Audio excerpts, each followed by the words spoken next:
Haliburton's hurt right away when he fell.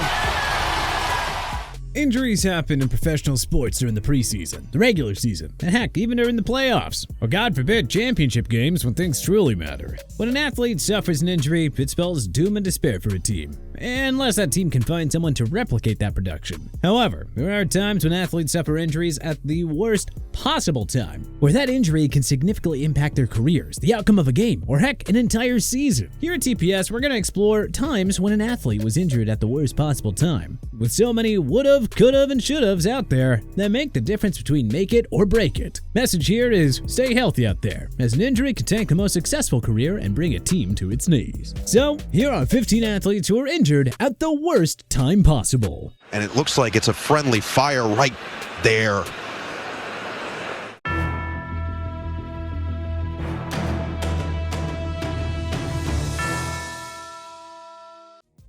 Tyrese Haliburton. Haliburton and the Indiana Pacers were on fire in the 2024-2025 season as the team cruised through the playoffs with ease. In the 2025 NBA Finals, Haliburton played his heart out, but suffered a right calf injury in Game 5. Haliburton powered on through and played in Game 6. Started Game 7 very well, then went down at the torn Achilles tendon with 4 minutes and 55 seconds left in the first quarter. The Oklahoma City Thunder went on to win Game 7 103-91, as Haliburton is likely to miss the 2025-2026 season. If Haliburton didn't injure his Achilles, he and the Pacers could have put up a much stronger fight against the Thunder, and heck, potentially even won the NBA Finals, and maybe even get MVP for his performance in the series. Robert Griffin III. Griffin III put Washington on the map during the 2012 season, thanks to his elusive play as a dual-threat quarterback. Griffin III won the Offensive Rookie of the Year award for his amazing performance on the field and helped the team win the NFC East and reach the playoffs. Unfortunately, during the team's wildcard game, Griffin III re-injured his knee during the game. But as he's trying to get it here, you see that knee go. Washington lost 14-24 to the Seattle Seahawks, and he had to undergo ACL and LCL surgery. Griffin's career was never the same after that, as his play declined. He was benched for Kirk Cousins in 2015, and ultimately ended up becoming a journeyman backup quarterback. Odell Beckham Jr.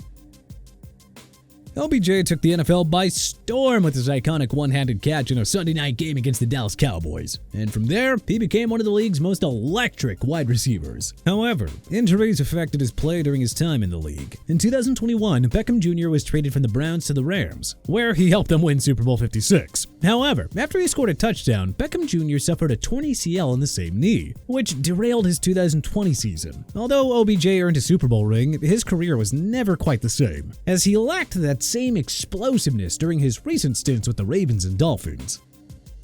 Kevin Durant.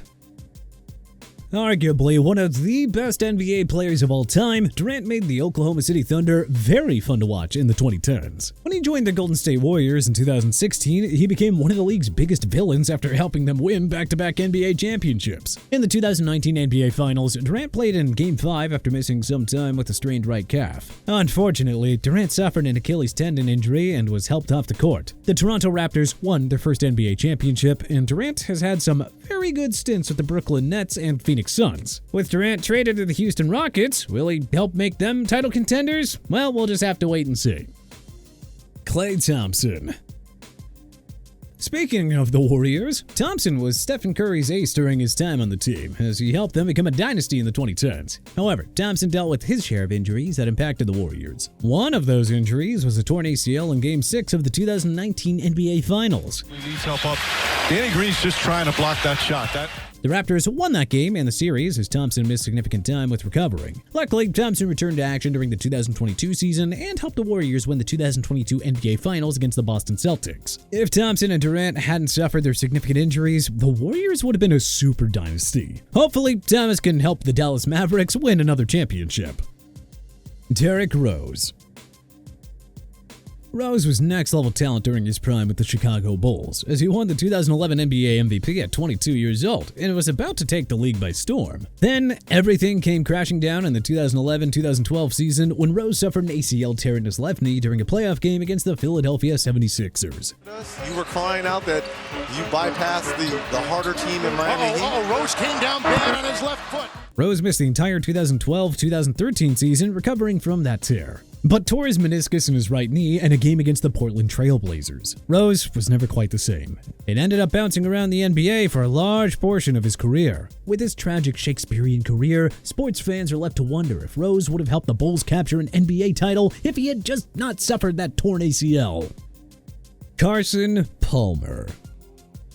Though Palmer was not known to be an elite quarterback, he helped lift the Cincinnati Bengals out of obscurity during his time with the team, helping them reach the playoffs in the 2005 and 2009 seasons. During the 2006 wildcard round, Palmer suffered a torn ACL and MCL after being tackled by Pittsburgh Steelers defensive tackle Kimo von Oelhoffen. The Bengals lost that game 17-31, and the Steelers won the Super Bowl that season. Palmer rebounded later in his career and helped the Arizona Cardinals reach the 2016 NFC Championship game. However, it would have been heartwarming to see the Bengals win a playoff game against their AFC North rivals at the time.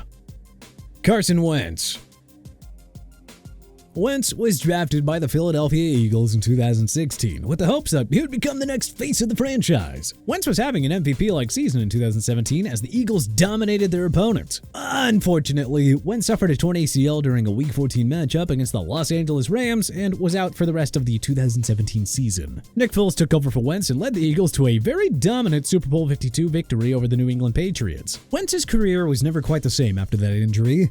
His play on the field was average to mediocre. An anonymous teammate said that Wentz was negatively impacting the team, and he was ultimately benched for Jalen Hurts in 2020. Wentz had two very forgettable stints with the Indianapolis Colts and Washington Commanders, and became a backup during his time at the Rams and Kansas City Chiefs.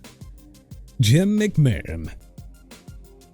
McMahon wasn't an elite quarterback in the 1980s, but he got the job done, and he played a key role in the Chicago Bears Super Bowl 20 winning team. McMahon and the Bears looked poised to repeat as Super Bowl champions in 1986. Unfortunately, during a Week 12 game against the Green Bay Packers, Charles Martin grabbed McMahon from behind and slammed him to the turf, exacerbating a torn rotator cuff that he was already dealing with. Martin was ejected for his actions and suspended for 2 games by the league at the time. The Bears would finish the regular season with a 14-2 record, but were bounced out of the divisional round of the playoffs in a 13-27 loss to Washington, as McMahon didn't play his best game. Afterwards, McMahon had stints with the Chargers, Eagles, Vikings, Cardinals, Browns, and Packers, and ultimately helped the Packers win Super Bowl 31 as a backup to Brett Favre.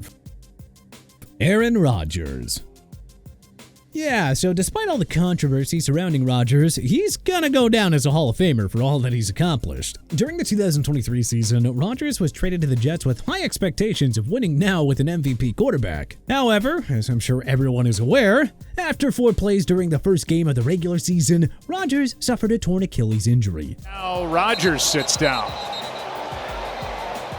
And thus his 2023 season was over. Zach Wilson started the rest of the season, but the Jets went nowhere fast. Rodgers returned to action in 2024, but the Jets finished the season with a mediocre 5-12 record. And, well, his play wasn't exactly great. Rodgers was released in the 2025 offseason and signed with the Steelers in June of 2025. If Rodgers didn't suffer that Achilles injury, he could have potentially helped the Jets return to the playoffs. But that sadly never happened, and his stint with the Jets was a massive flop. LaDainian Tomlinson. Tomlinson is arguably one of the greatest running backs to play in the 2000s, winning the NFL MVP for his historic 2006 season when he rushed for 1,815 yards and scored 28 rushing touchdowns. Tomlinson's 2007 season was great, but not to the iconic level of his 2006 season. Tomlinson and the Chargers reached the 2008 AFC Championship game. Unfortunately, Tomlinson played with an MCL sprain and re-injured his knee, sidelining him for the rest of the game. The Patriots won the game 21-12 before losing to the Giants in Super Bowl 42. Tomlinson helped the Bolts reach the playoffs in the 2008 and 2009 seasons, but the team lost in the divisional round to the Steelers and the Jets respectively. Tomlinson then signed with the Jets in 2010 and helped them reach the 2011 AFC Championship game before they ultimately lost to the Steelers. Seriously though, if Tomlinson and Phillip Rivers weren't injured, the Chargers could have put up a much stronger fight against the Patriots. And heck, potentially even pull off an upset. But sadly, that never happened. Derek Carr.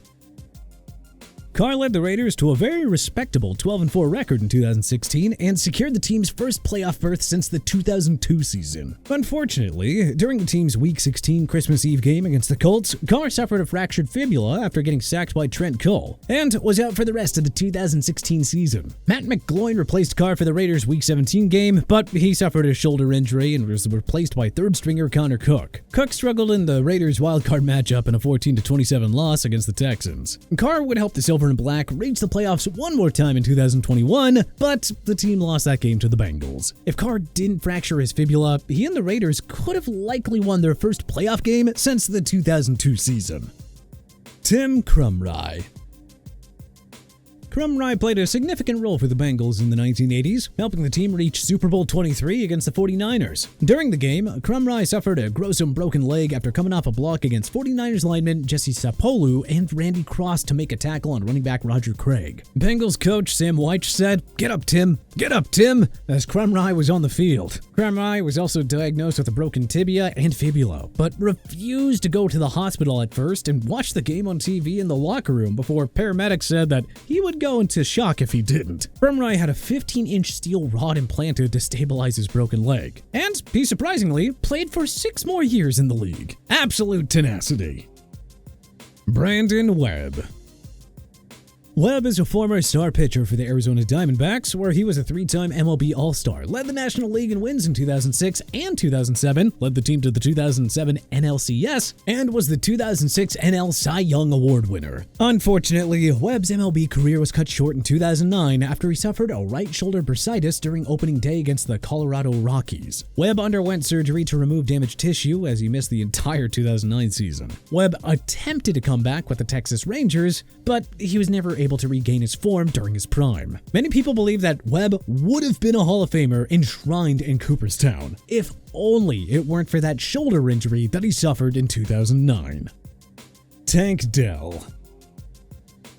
Dell is a wide receiver who played a significant role in the Texans becoming an AFC powerhouse, along with CJ Stroud. However, his career has been affected by injuries. Dell suffered a fractured fibula during a Week 13 game against the Broncos and was out for the 2023 season. Dell returned to action in the 2024 season, but suffered a dislocated knee, multiple torn ligaments, and a meniscus damage after he collided with Jaron Wayne on a touchdown pass from Stroud in the Texans' Week 16 matchup against the Chiefs. Dell's 2024 season came to an end, and the Texans lost to the Chiefs in the divisional round of the playoffs weeks later. Dell is projected to miss the entire 2025 season as he recovers from his injuries. But if Tank Dell didn't suffer his gruesome knee injury in Week 16, perhaps the Texans could have defeated the Chiefs in the divisional round of the playoffs, and maybe even reach the AFC Championship game. But we will never know. But who are some other athletes who were injured at the worst time possible? Were there any notable names that we should have included on our list? Let us know in the comment section below. If you liked this video and learned a thing or two, then clicking the like button helps us out a ton. And you know, we really appreciate it. If this is your first time coming around to TPS though, then subscribing is a great idea, because we put out videos like this every single day. But as always, thanks for watching, and we'll see you guys next time.